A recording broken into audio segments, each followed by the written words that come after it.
பார்த்தா நடு ரோட்ல இந்த படுபாவிய குழந்தை அடிச்சு கொண்டுட்டாங்க. அப்ப என்ன மணி இருக்கும்? ராத்திரி 8:40 இருக்கு சார். சரி, நீங்க போகலாம். இவங்களை ஏதாவது கேட்க விரும்புறீங்களா? No questions your honour. Murugan Murugan Murugan, நீங்க யாரு? நான் ஜிஎன் செட்டி ரோட்ல டீ கடை வச்சிருக்கேங்க. அன்னைக்கு என்ன பார்த்தேள்? இந்த ஆள் ஆட்டோ ஓட்டிட்டு வந்தாருங்க. பெரிய மாருதிக்காரன் நினைப்பு. அவ்வளவு ஸ்பீடுங்க. குழந்தை அம்மாவை தேடி வருதுங்க. என் கண்ணால பார்த்தேன். நடு ரோடுங்க. அந்த அம்மா கிட்ட சொல்லலாம்னு நினைக்கிறதுக்குள்ள இந்த பாவி அடிச்சா ஒரே அடியா. That's all your honour. Any question? No your honour. Mister Vijay, உங்க மேல சாட்டப்படுற இந்த குற்றங்களுக்கு நீங்க ஏதாவது பதில் சொல்ல விரும்புறீங்களா?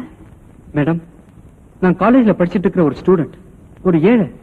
என்னோட படிப்பு செலவுக்கும் எங்க அம்மாவை காப்பாத்துங்கிறதுக்காகவும் ராத்திரி நேரத்திலயும் ஹாலிடேஸ்லயும் ஆட்டோ ஓட்டுறது என் வேலை. அன்னைக்கு நான் ஆட்டோ ஓட்டினேன். ஆனா எந்த குழந்தையும் ஆட்டோல அடிபடல. யுவர் ஆனர், இது வரைக்கும் இந்த கோர்ட் சரித்திரத்துல